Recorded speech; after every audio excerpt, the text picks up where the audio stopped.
what is even going on here? Hitler's life mission was to exterminate that particular group of people and the Slavs in the east to build the glorious Lebensraum for the German people. And yet, here he was, in bed with the Soviet Union, the biggest country of Slavs and the literal source of Jewish Bolshevism. Poland was now just a smoking husk split in two, half carried off by the Germans and the other half by the Soviets. With Hitler's eastern flank stabilized, for now at least, the West had to be the recipient of Hitler's pent-up wrath. But where?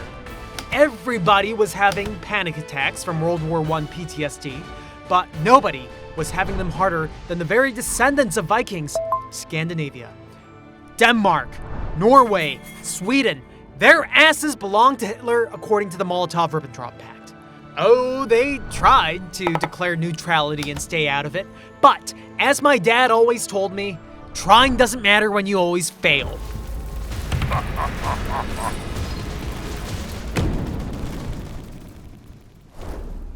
Perhaps their Hitler fate was sealed from the very moment they decided to claim that shitty, bitter cold land. Scandinavia was far away from the heart of Europe, and not too many people were living in that harsh climate. Unfortunately, they were also placed in the perfect strategic location for Hitler's aspirations. Cancerously overpopulated Germany had to import a lot of its agriculture and strategic resources, remember? The feeble North was the perfect place to invade in the name of securing crucial supply lines for the glorious German people. You know how war requires a lot of blood and iron? Well, Norway was Germany's main supplier of iron ore. To tell you the truth, Hitler kind of let his intrusive thoughts win and impulse attacked Poland. So Germany didn't have enough supplies to literally fight World War II. They wasted a lot more ammo, planes, tanks, and other supplies than they should have in Poland. If Britain uses the classic seal off the seas move like World War I, the German people could be forced into a diet of only turnips again. If I had to eat turnip jam on turnip bread with turnip pickles for a year, I'd fucking shoot myself. But what if Germany no-you'd Britain? Conquering the North Sea first could be Germany's highway to the Atlantic. Hitler knew that an epic showdown with Britain was inevitable, and having Scandinavia would give Germany a much-needed edge in that battle. Furthermore, Stalin and his Jewish Bolshevism also had to be exterminated one day. This unstable alliance was temporary at best. Scandinavia was a fantastic route to strike at the heart of the Soviet Union. This very moment, right here, is Hitler's last chance to invade Northern Europe. Britain and France are doing nothing. The Soviets are too busy dealing with the Baltic states. The time is now. Germany decided to attack Norway directly. It's right across the street from Britain, so, good location. And there's only 50,000 soldiers guarding this young, independent nation. Sweden was too much of a big chungus for Hitler to comfortably tap, so Germany decided to respect Sweden's neutrality and, most importantly, leave them as a porcupine buffer state against the Soviet Union. So, that just leaves Denmark in the way and the burning question. What about me? Hitler replied, "What about you?" On April 9th of 1940, Hitler blabs some bullshit, casus belli about protecting Denmark from Britain and France, and kicks in the door to Scandinavia. Denmark thought that they were neutral and were just quietly chilling with only 15,000 soldiers, and all of a sudden, fucking commandos are dropping out of the sky and the Nazis are threatening to firebomb Copenhagen. Denmark surrenders in an embarrassing 6 hours, the fastest GG ever in the entirety of World War II. Germany was also simultaneously commencing a massive landing operation in Norway, Operation Weserübung, which was a fake operation named to psych out Norway.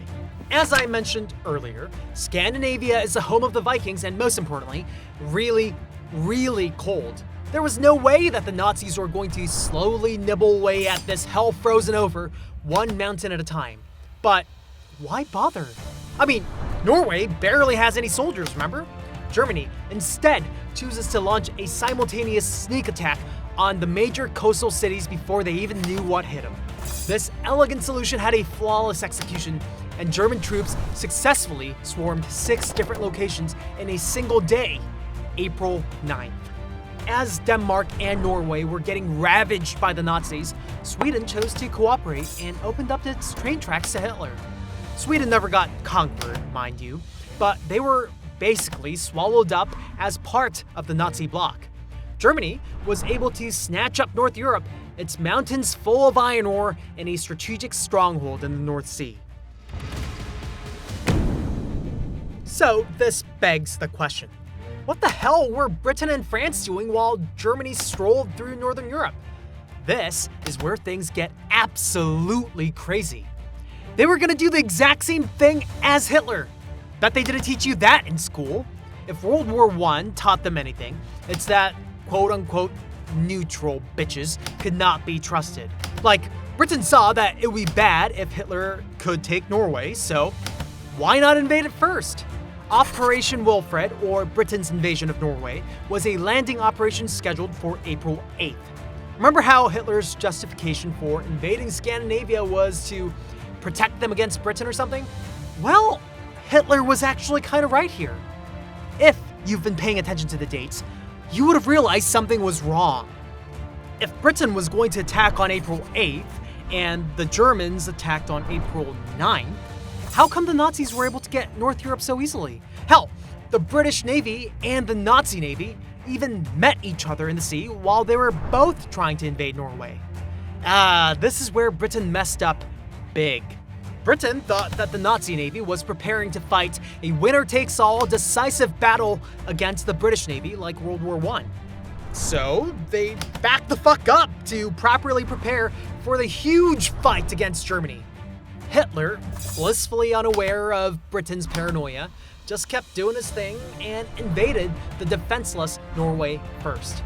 With this entire country overrun by Nazi soldiers, King Haakon VII of Norway got rid of the whole "I'm neutral, stop hitting me" act because, let's face it clearly wasn't working. Norway begs for Britain and France's help, ironically transforming the would-be evil, brutal British invaders into heroic liberators. Oh, how the tables have turned. Britain had the chance to duke it out on the sea where the Royal Navy was completely unrivaled and lost it. Now, it had to pull off a suicidal landing mission against the Nazis in Norway, a country littered with islands and hazardous coastlines. To make matters worse, the Nazis already conquered all the major coastal cities and were transforming them into literal fortresses. Let's assume, for the sake of argument, that Britain was able to make a landing happen. You're then fighting the Nazis and the harsh northern cold at the same time. The proud Luftwaffe was swarming the skies and yeeting bomb after bomb after bomb on the Allied forces, but Britain wasn't dead yet. No, they were actually somehow winning. The Royal Navy basically dominated every body of water in the world. Yeah, Germany had the defender's advantage from local ports and air superiority, but this is the Royal Navy we're talking about here. They just had too many ships. The German Navy was still recovering from getting eviscerated in World War I and was getting precariously whittled down by the slugfest, naval war of attrition that Britain so confidently waged. Finally, on May 28th, the Nazi ground forces were pushed back from the Narvik harbor, which was a really important strategic location for Germany because it exported the iron ore extracted from Sweden to Germany. Losing this was a humiliating slap in the face for Hitler. Could this be the turning point of the war? No. Not even fucking close. While the North was drawing aggro, something way more serious was happening back on the mainland. 3 weeks before the fall of Narvik, Germany finally invaded France. And worst of all, France, the strong bastion of Western Europe, was getting absolutely slaughtered. Yeah, Norway's important and whatnot, but not as important as Britain's front yard. Norway and the precious British victory ground out in the north was immediately ditched as the Brits came back home to put out a more pressing and sinister fire. On June 8th, the Allies blew up their remaining ports and railways before pulling out of Norway. Without Daddy Britain, the Norwegian army had no choice but to surrender to the Nazis 2 days later. Nazi puppet government was installed, and so began the sacking of Norway. Make no mistake, the consequences of daring to fight back and losing were harsh. Unlike Denmark, who saw the way the wind was blowing and surrendered in 6 hours, and Sweden, who basically let the Nazis in their land without a fight, Norway had the audacity to struggle and needed to be punished out of spite. The Nazis did what they did best and, brutally persecuted the shit out of the Norwegians. 40% of Norway's GDP was seized and used to fund the German war machine. The only country that could maybe stop Germany, the free world's last hope, was France. But then again, France was getting properly stomped right now. France sees what happened to Norway for fighting back. What would you have done? Stay tuned for the next episode of our World War II series.